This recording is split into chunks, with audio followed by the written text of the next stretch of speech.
Halo semua, di video kali ini saya akan berbagi salah satu perilaku keuangan yang disebut dengan confirmation bias. Ya. Kalau menurut Wikipedia, kalau saya Indonesiakan ya, confirmation bias adalah kecenderungan untuk mencari, menginterpretasikan, memihak, atau mengingat informasi yang mendukung keyakinannya. Kalau di Indonesia saya sebutnya cocok logi gitu. Contohnya cocok logi apa? Misalnya kita senang sama A, kalau ada berita baik tentang A, oh kita akan bacanya senang, bagus, bahkan kita sharing gitu.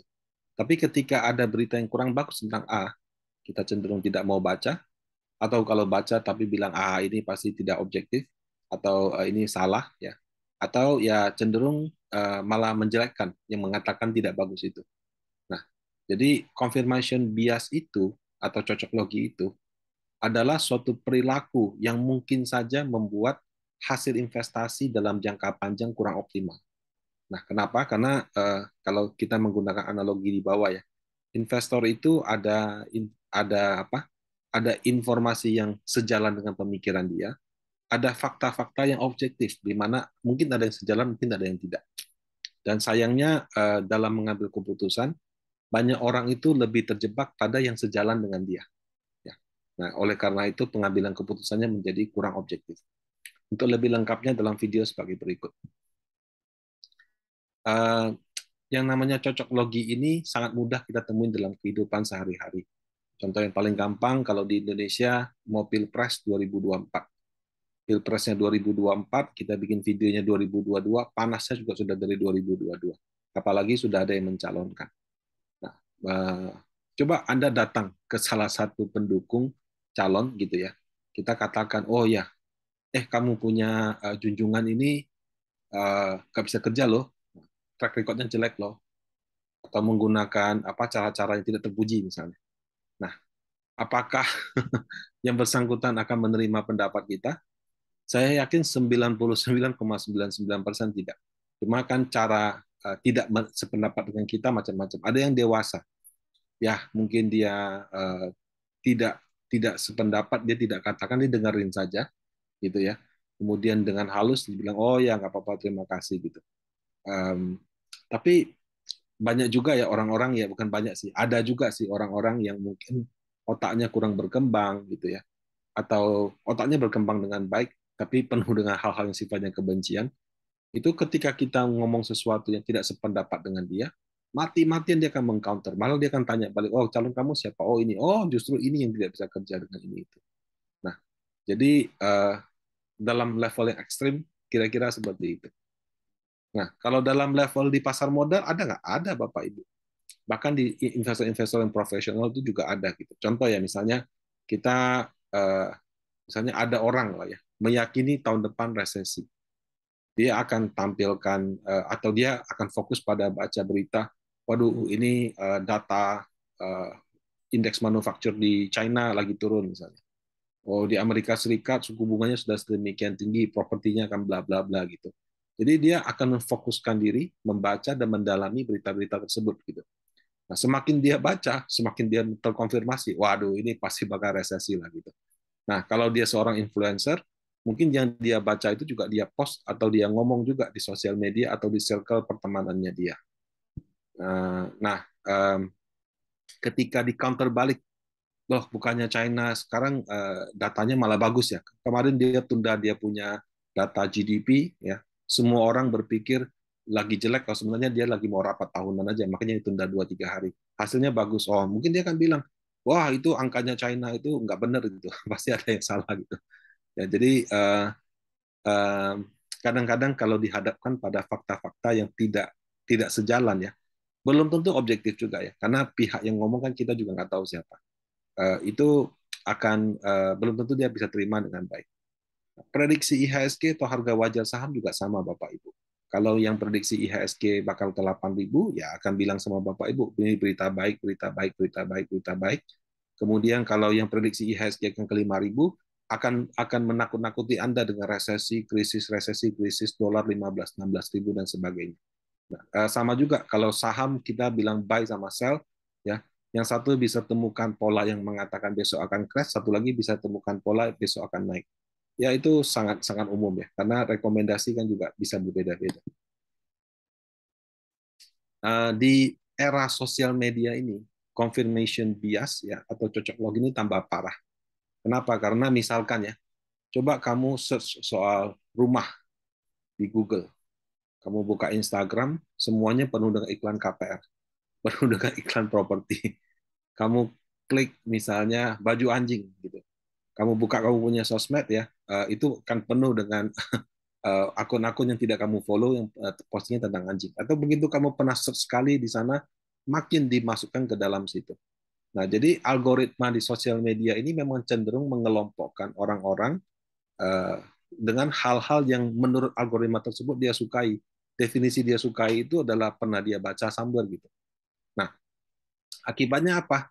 Akibatnya ya kalau kita bergaulnya sama orang-orang yang isinya dunia mau kiamat, dunia mau resesi, sebentar-sebentar kiamat, sebentar krisis gitu ya, ya nanti otak kita penuh dengan itu.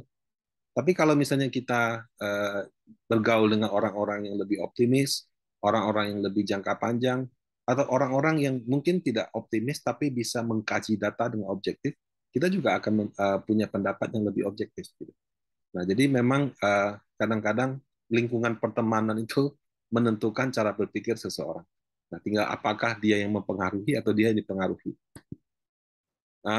Kalau menurut saya sekali lagi ya, dalam hal pertemanan atau hobi itu sangat wajar karena memang ya dari pengalaman hidup juga orang yang cepat berkembang itu ya mungkin di sekelilingnya penuh dengan orang-orang yang positif atau orang-orang yang bisa memberikan mentor untuk dia gitu.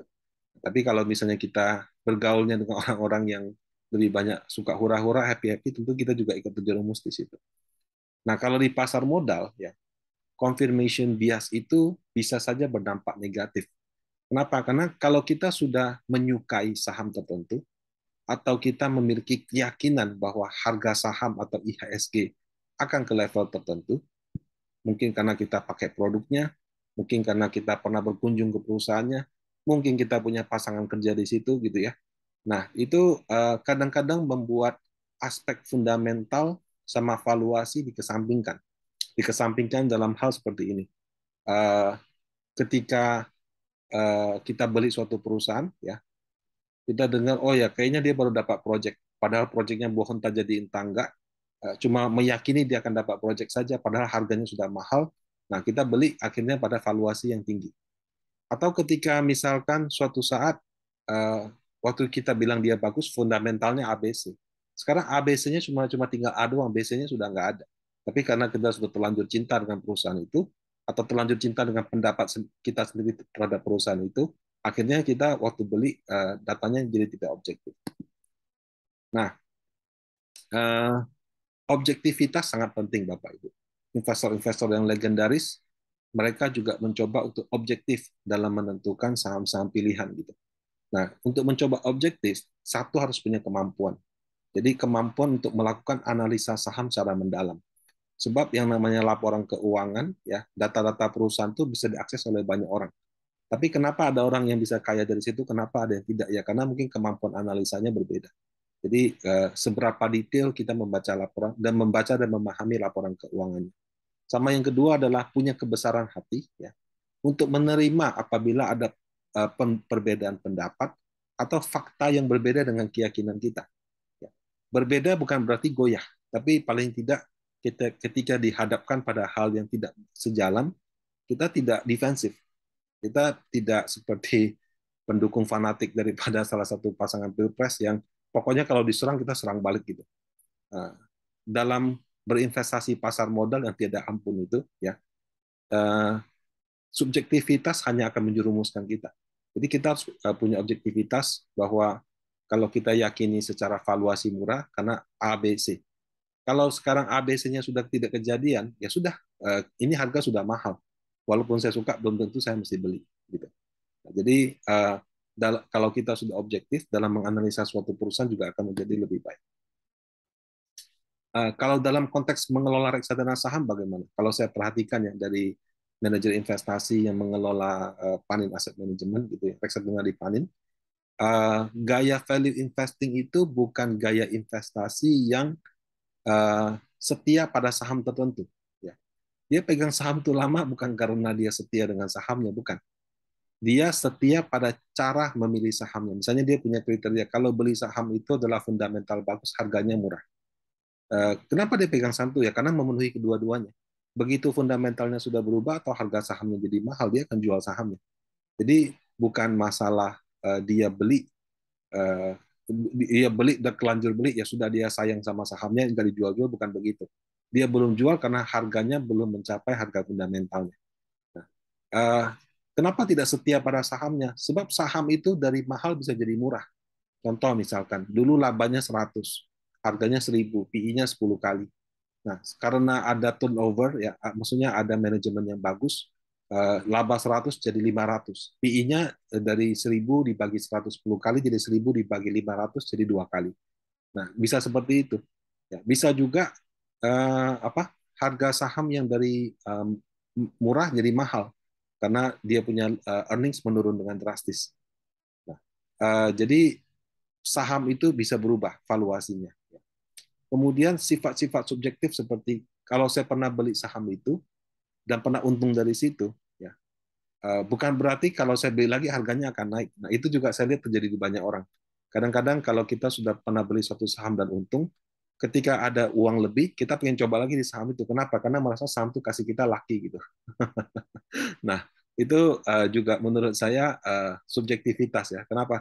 Karena kita berasumsi karena kita, pernah untung di situ, maka kita akan untung lagi. Nah, itu juga disebut dengan confirmation bias. Jadi, kalau reksadana saham, untuk mengurangi efek confirmation bias atau cocok logi, mereka memilih konsisten pada cara memilih saham dibandingkan dengan konsisten pada apa sahamnya.